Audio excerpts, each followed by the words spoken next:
నెల్లూరు జిల్లాలో మాజీ మంత్రి అనిల్ కుమార్ యాదవ్ జన్మదిన వేడుకలు ఘనంగా జరుగుతున్నాయి. వైసీపీ శ్రేణులు, అభిమానులు భారీ ఎత్తున సంబరాలు నిర్వహిస్తున్నారు. ఈ సందర్భంగా రాజన్న భవన్ వద్ద ఏర్పాటు చేసిన మెగా రక్తదాన శిబిరానికి విశేష స్పందన లభిస్తోంది. అభిమానులు పోటెత్తడంతో అక్కడ కోలాహలం నెలకొంది.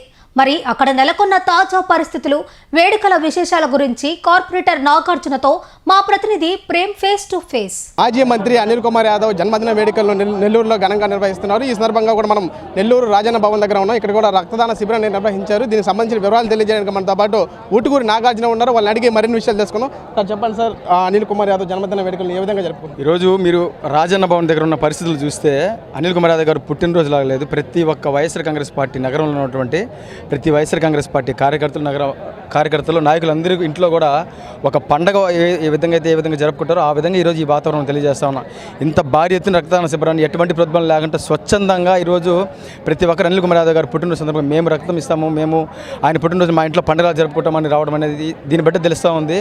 అనిల్ కుమార్ యాదవ్ గారు కార్యకర్తలు కావచ్చు, ఆయన అనుచరులకి ఏ విధంగా అండగా ఉంటాడు అనేది ఈ యొక్క కార్యక్రమాన్ని బట్టి తెలుసుకోవచ్చు అని తెలియజేస్తా ఉన్నా. ఎందుకంటే ఈరోజు నెల్లూరు నగరంలో వైఎస్ఆర్ కాంగ్రెస్ పార్టీ జెండా ఈరోజు ఈ విధంగా రెపరెపలు ఆడుతూ ఉంది. ఎంతోమంది రాజకీయ కార్యకర్తలకి, పార్టీ నాయకులకి అండగా నిలబడిందంటే ఆ రోజు అనిల్ కుమార్ యాదవ్ గారు పోరాట ఫలితమే వైఎస్ఆర్ కాంగ్రెస్ పార్టీ ఈరోజు నగరంలో ఇంత పటిష్టంగా ఉందని కూడా నేను గర్వంగా మీడియా ముఖంగా తెలియజేస్తా ఉన్నా.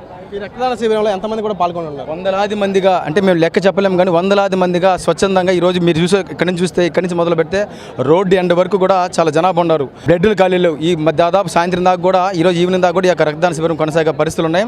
సాయంత్రానికి కూడా కొన్ని వందల మంది యొక్క రక్తదాన శిబిరాన్ని వినియోగించుకొని వాళ్ళ యొక్క అభిమానాన్ని, అనిల్ కుమార్ యాదవ్ గారి పట్ల ఉన్నటువంటి వాళ్ళ యొక్క అభిమానాన్ని కూడా చూపించుకున్న పరిస్థితులు కూడా ఈరోజు ఇక్కడ తెలియజేస్తా ఉన్నా. గతంలో కూడా మాజీ మంత్రి అనిల్ కుమార్ యాదవ్ పలు అభివృద్ధి కార్యక్రమాలు చేశారు. దీన్ని ఏ విధంగా మీరు గుర్తు చేసుకుంటున్నారు? అనిల్ కుమార్ యాదవ్ గారు నెల్లూరు నగరం అంతా చేసిన అభివృద్ధిని ఒక పక్క చూపిస్తే, మరీ ముఖ్యంగా నా డివిజన్లు 13 డివిజన్లు అయితే దాదాపుగా 35 ఏళ్ళుగా వెనకబడిపోయినటువంటి ప్రతి ఒక్క సమస్యని 5 సంవత్సరాల అధికారంలో రాగానే జగన్మోహన్ రెడ్డి గారి ప్రభుత్వంలో అనిల్ కుమార్ యాదవ్ గారి ప్రోద్బలంతో దాదాపు 15 కోట్ల రూపాయలతోనే ఒక నా డివిజన్లో అభివృద్ధి చేశాడంటేనే నెల్లూరు నగరం మొత్తం మీద ఏ విధమైన అభివృద్ధి చేశాడో తెలుసుకోవచ్చని తెలియజేస్తా ఉన్నా. అనిల్ కుమార్ యాదవ్ గారు మాటలతో చెప్పి మసిపిసే ఇది కాదు. అనిల్ కుమార్ యాదవ్ గారు ఏదైనా చెప్పారు అంటే ఆయన ఆ మాట మీద నిలబడి ప్రతి ఒక్క కార్యకర్తకి, ప్రతి ఒక్క ఆయన అనుచరులకు అందరికీ కూడా అండగా నిలబడే వ్యక్తిని ఈ సందర్భంగా నేను తెలియజేస్తా ఉన్నా. తర్వాత ఎన్నికల్లో పార్టీ బలోపేతం కోసం ఎలాంటి కార్యక్రమాలు శ్రీకరించారు?